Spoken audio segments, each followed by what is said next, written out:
नमस्कार दोस्तों, स्वागत है हमारे पॉडकास्ट चैनल डॉक्टर टॉक में। तो आज हम बात करेंगे बाल्स के बारे में। तो हमारे साथ जुड़ चुके हैं डॉक्टर सावेज खान सर। नमस्कार सर, कैसे हैं सर आप? बहुत बहुत बढ़िया। आपका काम भी नाम है सर। ये सर आपने ये डॉक्टर लाइन क्यों चुनी? देखिए, जब मैं 11th-12th में था तो मुझे लगा कि क्या ऑप्शन लूँ मैं। एक मेरे पास ऑप्शन था कि मैं इंजीनियरिंग में जाऊँ या मेडिकल में जाऊँ। उस टाइम पे मुझे कुछ ऐसा नहीं पता था कि क्या करना चाहिए। तो मुझे उस टाइम मेडिकल समझ में आया, मैं मेडिकल में चला गया। सीधी बात यही है, मैं ये कहूँ कि नहीं, मैं सेवा करना चाहता था, ये करना चाहता था, वो सब फालतू की बातें कहूँ। मेरे पास उस टाइम 2 ही ऑप्शन थे, तो मुझे मेडिकल अच्छा लगा, तो इसलिए मैं इधर आ गया। पर इसके प्रोफ़ेशन के बहुत सारे फ़ायदे हैं, जब मैं आज प्रैक्टिस करता हूँ तब समझ में आता है कि जब कोई ठीक हो जाता है तो मुझे बहुत दुआएँ दे के जाता है, तो बहुत अच्छा लगता है इन सारी चीज़ों में। और हम बहुत सारी चीज़ें बहुत कम पैसों में भी कर देते हैं और जहाँ ज़रूरत होती है वहाँ उस हिसाब से लोगों के साथ एडजस्ट कर लेते हैं, तो इसलिए अच्छा भी लगता है थोड़ी चीज़ों में कि आप किसी की हेल्प कर पा रहे हो तो बहुत अच्छी बात है। सर ये बताइए सर, ये मेडिकल लाइन में आपने सर्जरी को ही क्यों चुना?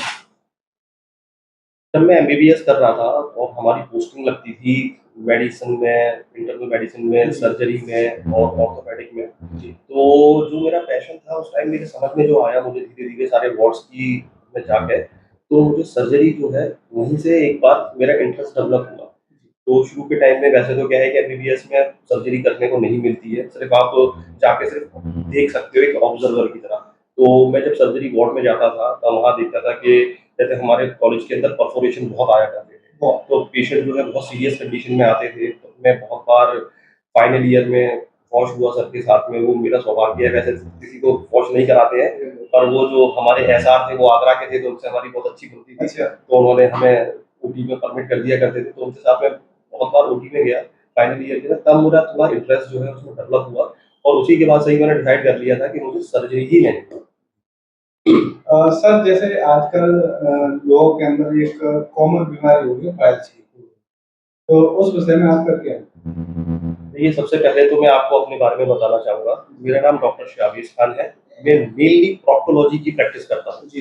प्रोक्टोलॉजी वो बीमारी होती है जो मल द्वार से रिलेटेड जितनी भी बीमारियाँ आती हैं, उससे से रिलेटेड जो भी बीमारियाँ आती हैं, उनको जो ट्रीट करता है उसे प्रोक्टोलॉजिस्ट बोलते हैं। ठीक है? ये मेनली जनरल सर्जन का काम होता है। और प्रोक्टोलॉजी के अंदर भी मैं जो हूँ मेनली लेज़र से काम करता हूँ। लेज़र का मतलब होता है कि एक एनर्जी की बीम जो कि मस्सों को ट्रीट करे या और भी जो भी बीमारियां उसको ट्रीट करे, उसे लेजर बोलते हैं। ठीक है? अब मैं आपको बताना चाहूंगा कि ये हो क्यों रही है। ठीक है? जो मेरे समझ में आया पेशेंट से मिलके, और जो पेशेंट मुझे आते हैं दिखाने के लिए, उनसे जब मैं बात करता हूँ, तब मेरे एक चीज समझ में आती है कि इसके जो मेनली है वो दो कॉजेज ही हैं। सबसे पहला है जेनेटिक। ठीक है?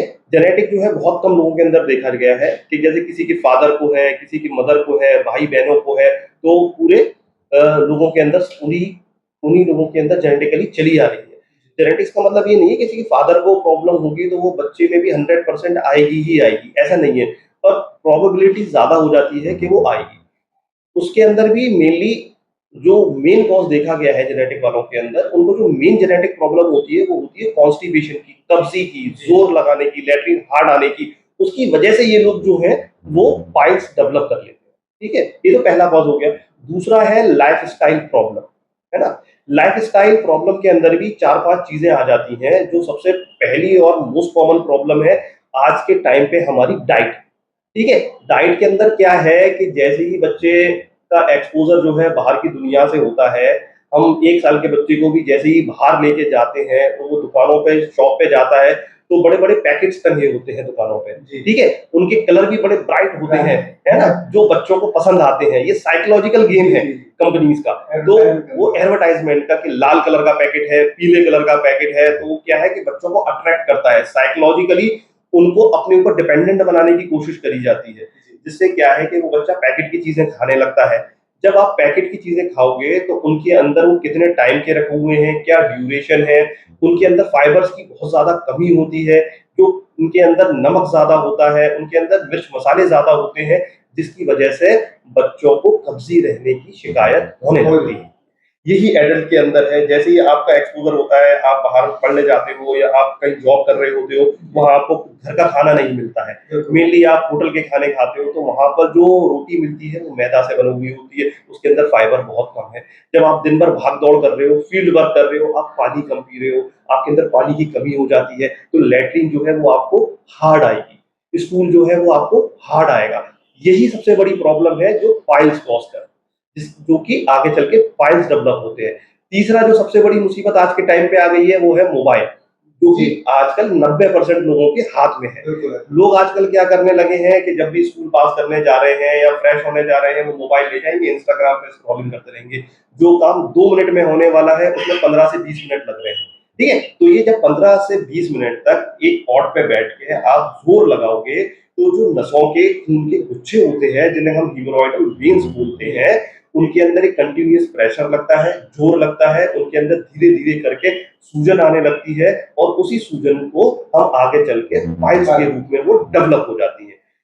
तीसरी चीज़ हो गई कि लाइफ़स्टाइल प्रॉब्लम में एक और सबसे बड़ी प्रॉब्लम है कि जो कॉर्पोरेट में काम कर रहे हैं, वो बहुत लंबे टाइम तक बैठे रहते हैं। वैसे बहुत लंबे टाइम तक बैठे रहने की वजह से पाइल्स नहीं होता है, पर कहीं न कहीं जब आप लंबे टाइम तक बैठे रहते हो, तो आप पानी नहीं पीते हो, आप कुछ खाते नहीं हो, ठीक है? तो इसकी वजह से कॉन्स्टिपेशन होता है, उसकी वजह से होती है, पर लंबे टाइम तक बैठे रहने की वजह से नहीं होती। लंबे टाइम बैठे रहने की वजह से आप इन चीज़ों को अपनी बॉडी के अंदर कम करते हो, आप एक्सरसाइज़ नहीं कर रहे हो, आप सेडिमेंट्री लाइफ़स्टाइल फॉलो कर रहे हो, तो जिसकी वजह से आपका स्टूल जो है वो हार्ड होने लगता है। जी। सर ये बताइए पाइल्स में सर्जरी की ज़रूरत कब पड़ती है? देखिए, ये बहुत बड़ा मिथ है कि अगर आपको पाइल्स हो गया है, तो आपकी सिर्फ़ सर्जरी ही होगी, ऐसा नहीं है। क्योंकि पाइल्स के जो है वो 4 ग्रेड होते हैं। अगर आपको ग्रेड 1 और ग्रेड 2 पाइल्स है, तो मैक्सिमम 99% प्रोबेबिलिटी या पॉसिबिलिटी रहती है कि आप अपना थोड़ा-सा लाइफ़स्टाइल चेंज करें, कुछ होम रेमेडीज़ लें और कुछ मेडिसिन्स ऐसी आती हैं, अगर आप वो लेंगे, तो उससे आपके पाइल्स को ठीक किया जा सकता है या ट्रीट किया जा सकता है। पर आप क्या होता है कि पेशेंट के साथ क्या प्रॉब्लम होती है कि वो घरेलू नुस्खों में पड़े रहते हैं, वो डॉक्टर्स को नहीं दिखाते हैं। सालों-साल ग्रेड 1, ग्रेड 2 में वो अपना निकाल देते हैं और वो डॉक्टर के पास तब लैंड अप करते हैं, जब उसको ग्रेड 3 या ग्रेड 4 पाइल्स हो गए होते हैं। उनके अंदर से ब्लीडिंग हो रही होती है, मस्से बाहर लटक गए होते हैं, उनमें सूजन आ गई होती है, उनमें बहुत ज़्यादा दर्द हो रहा होता है। इस कंडीशन के अंदर सिर्फ सर्जरी ही एक उपाय बचता है। उस टाइम पे आप मेडिसिन से सिर्फ आपको रिलीफ मिल जाएगा, जैसे पेन कम हो जाएगा, ब्लीडिंग कम हो जाएगी, पर 100% क्योर नहीं हो पाएगा। अगर 100% क्योर चाहिए तो आपको ग्रेड 1 और ग्रेड 2 में डॉक्टर के पास जाना पड़ेगा और मेनली सर्जन के पास, फिजिशियन के पास नहीं। जी, बिल्कुल सर। सर ये बताइए आजकल नई टेक्निक आई है लेज़र सर्जरी, तो उसके क्या बेनिफिट रहते हैं पास के? देखिए, लेज़र सर्जरी के जो हैं, वो बहुत ज़्यादा बेनिफिट्स हैं। ज़मीन और आसमान का अंतर है ओपन सर्जरी में और लेज़र सर्जरी में। ओपन सर्जरी के अंदर पहले क्या होता था कि उन मसों को काट के निकाल दिया जाता था। अब मल द्वार के अंदर अगर आपका कोई एक बहुत बड़ा हिस्सा अगर कट जाए, जी। तो आपको उठने-बैठने में भी दिक्कत होगी। जब आप सुबह फ्रेश होने जाओगे, तो वो ज़िंदगी का सबसे बड़ा नाइटमेयर हो जाएगा। क्योंकि जब वो आप खा रहे हो, उसकी मिर्चें लगेंगी, दर्द होगा, तो वो बहुत ज़्यादा पेनफुल रहता है। पर लेज़र सर्जरी के अंदर ऐसा नहीं है। लेज़र सर्जरी के अंदर कुछ भी काटा-पीटी नहीं होती है। एक लेज़र की बीम डाल के उन मस्सों को जला दिया जाता है, जिससे वो वहीं पर ही सिकुड़ के बैठ जाते हैं। जैसे कि ये मस्सा है ना, ये अंदर वाला, इसको लेज़र से जला दिया जाता है और लेज़र से जलने की वजह से ये सिकुड़ के यहीं पर ही बैठ जाता है और इसके अंदर जो है, वो हम तीनों मस्सों का ट्रीटमेंट एक साथ कर सकते हैं। ओपन में ऐसा नहीं हो पाता था, ओपन में हमें एक मस्सा छोड़ना पड़ता था, पर लेज़र के अंदर हम तीनों मस्सों का इलाज एक साथ कर सकते हैं। दूसरी चीज़, लेज़र सर्जरी के अंदर पेशेंट की छुट्टी जो है वो 24 घंटे के अंदर हॉस्पिटल से हो जाती है। ये पूरी तरीके से एक पेनलेस प्रोसीजर रहता है क्योंकि स्पाइनल एनेस्थीसिया के अंदर होता है। दूसरा, पेशेंट जो है वो अपना ऑफ़िस या जो भी डेली रूटीन वर्क है वो 2 से 3 दिन के अंदर स्टार्ट कर सकता है। बस इसमें सिर्फ़ एक चीज़ का ध्यान रखना होता है कि स्टूल हार्ड ना आए। दूसरा क्या है कि इसमें पेशेंट को ब्लीडिंग नहीं होती, पेन नहीं होता, जल्दी रिकवरी होती है और पेशेंट की हीलिंग जो है बहुत फ़ास्ट होती है। अर्ली डिस्चार्ज हो जाता है, अर्ली रिटर्न टू वर्क होता है। ठीक है? जी। सर एक सवाल है जैसे इंडियन टॉयलेट या वेस्टर्न टॉयलेट कौन सी सबसे बेस्ट है?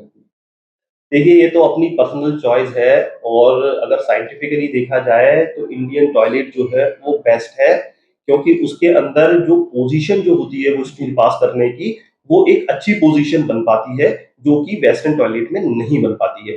वेस्टर्न टॉयलेट में जब हम बैठते हैं तो हमारा रेक्टम और एनल ओपनिंग जो होती है, उसमें एक एंगल क्रिएट होता है, जिसकी वजह से पाइल्स डेवलप होने के चांसेस ज़्यादा होते हैं। और यही अगर हम इंडियन टॉयलेट में बैठते हैं तो वर्टिकली एक 180 डिग्री के एंगल बनता है, जिसमें स्टूल जो है इजीली पास होता है, उसको कोई हिंड्रेंस नहीं होती है। अगर आप वेस्टर्न टॉयलेट यूज करते हैं तो उसका मतलब ये नहीं है कि आपको पाइल्स हो जाएंगे, उसका भी बैठने का एक तरीका होता है। अगर आप जब वेस्टर्न टॉयलेट यूज कर रहे हैं तो पैरों में आगे कम से कम 1 फीट ऊंचा पठा रखिए, उस पर पैर रखिए, तो आपकी पोजीशन भी इंडियन टॉयलेट जैसी हो जाएगी, जिससे आपको स्कूल पास करने में डिफिकल्टी नहीं होगी। सर ये बताइए, जैसे बहुत सारे पेशेंट आते हैं आपके पास, तो वो किस प्रॉब्लम को लेके आते हैं? देखिए, मेरे पास अगर 100 पेशेंट आ रहे हैं तो उसमें से 90% पेशेंट जो आते हैं वो आके बोलते हैं कि सर मुझे पाइल्स है। और मैं उनको बोलता हूँ कि आप मुझे ये मत बताइए कि आपको पाइल्स हैं, आप मुझे बताइए कि आपको प्रॉब्लम क्या हो रही है, आपको सिम्पटम्स क्या आ रहे हैं। क्योंकि जब मैं उनको एग्ज़ामिन करता हूँ तो मुझे समझ में आता है कि उनको पाइल्स तो होता ही नहीं है। उनको मैक्सिमम टाइम पे फिशर होता है, जिसको वो मिसडायग्नोज हो गए होते हैं किसी बंगाली डॉक्टर के द्वारा या किसी ऐसी क्लिनिक के द्वारा जो कि डॉक्टर नहीं है, वो सिर्फ प्रैक्टिशनर हैं, सिर्फ प्रैक्टिस कर रहे हैं।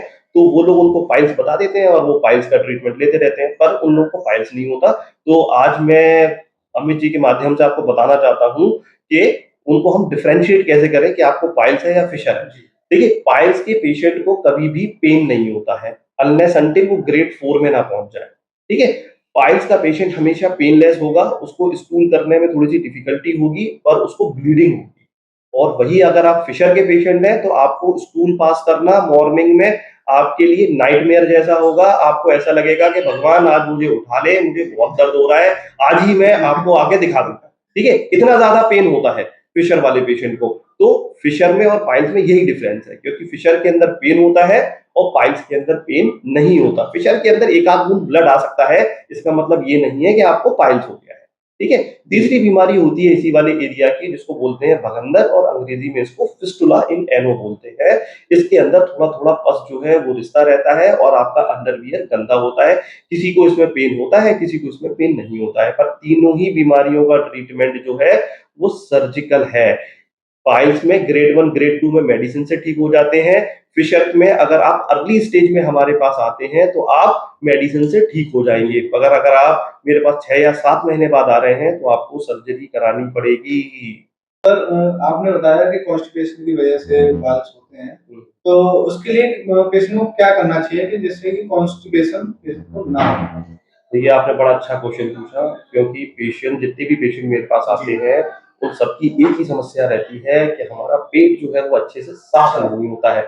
सुबह हमें 2-2 3-3 बार जाना पड़ता है या हमें 3 से 4 दिन हो जाते हैं तब जाके हमें स्टूल पास होता है। अगर ऐसी परेशानी है तो इसी को कब्जी कहा जाता है। कब्जी का मतलब होता है कि आपका स्टूल हार्ड आ रहा है, कंसिस्टेंसी आपकी डिफरेंट है और आप 3 दिन के बाद आप स्टूल पास कर रहे हैं, तो इसका मतलब आपको कॉन्स्टिपेशन है। और कॉन्स्टिपेशन की वजह से ही पाइल्स, फिशर, फिस्टुला होता है। अब मैं आपको उसका सॉल्यूशन बता दूं कि आप इसको किस तरीके से ठीक कर सकते हैं। ठीक है, इसको ठीक करने का बिल्कुल सिंपल सा तरीका है लाइफस्टाइल मॉडिफिकेशन, क्योंकि ये लाइफस्टाइल प्रॉब्लम है। अगर कोई मेडिकल प्रॉब्लम नहीं है तो ये लाइफस्टाइल प्रॉब्लम है, क्योंकि आज का तरीके का खान पीन जो है वो बहुत ज्यादा बदलाव आ गया है। हमारी डाइट के अंदर फाइबर की जो है वो बहुत ज्यादा कमी है। तो आप फाइबर लें, नेचुरल फाइबर लें, जैसे कि जो भी सीजनल फाइबर आ रहा है। जैसे आज गर्मी चल रही है तो गर्मी में तरबूज तरबूज बहुत अच्छी क्वांटिटी में मार्केट में मिल रहा है और सस्ता मिल रहा है। आप रात को सोते टाइम 300-400 ग्राम इसका सेवन करें तो आपका सुबह सुबह पेट जो है वो बिल्कुल एक बार में क्लीन होगा, क्योंकि आपको फाइबर भी पहुंच गया और पानी भी पहुंच गया। ठीक है, दूसरी बड़ी सबसे बड़ी गलती जो लोग करते हैं वो गर्मियों में ये करते हैं कि पानी कम लेते हैं। देखो, सर्दियों में फिर भी 1-2 लीटर पानी से काम चल जाता है, पर गर्मियों के अंदर 3 से 4 लीटर पानी लेना कंपलसरी हो जाता है अगर आपको कॉन्स्टिपेशन है। ठीक है, क्योंकि पानी जितना आपका लॉस हो रहा है वो तो मेंटेन हो ही, साथ में आपको 1-2 लीटर पानी एक्स्ट्रा और लेना है, जिससे कि आपका स्टूल जो है वो सॉफ्ट रहे, आपको सुबह पास करने में दिक्कत ना हो। तीसरी, आपको अपनी सेडेंटरी लाइफस्टाइल को छोड़ना पड़ेगा। सेडेंटरी लाइफस्टाइल मतलब कंटिन्यूअस बैठे रहना है, लंबे टाइम तक बैठे रहना, ठीक है? ऐसा नहीं करना है, आपको वॉक करना है, आधे से घंटे से लेके 40 मिनट की डेली वॉक होनी चाहिए, जिससे आपका डाइजेशन अच्छा होगा। दूसरी चीज़, डाइजेशन की जैसे मैंने बात करी, आपको हेल्दी लाइफ़स्टाइल का मतलब ये नहीं है कि सिर्फ़ फाइबर ही लेना है, जैसे आपको प्रोबायोटिक भी या प्रीबायोटिक भी लेने चाहिए, जैसे कि दही हो गया, छाछ हो गया, इस तरीके की चीज़ों से क्या है, पेट आपका अच्छा बना रहता है, आपका डाइजेशन बहुत अच्छा रहता है। और तीसरी चौथी प्रॉब्लम जो होती है मोबाइल की, मोबाइल का यूज़ कम करें, ठीक है? मोबाइल का यूज़ कम करना है और सुबह फ्रेश होते टाइम बिल्कुल भी नहीं करना है। और 5वां पॉइंट है कि अगर आप बाहर का जंक फूड खा रहे हैं, तो उसको कम से कम सेवन करें और उन चीज़ों को ना खाएँ, क्योंकि जितनी भी मार्केट की चीज़ें हैं, वो सब एडल्टरेटेड है, मिलावट वाली हैं, तो मेरी आपसे गुज़ारिश है, उनको कम से कम खाएँ। थैंक यू सर, आपने इतना टाइम दिया हमारे पॉडकास्ट के लिए। Thank you so much.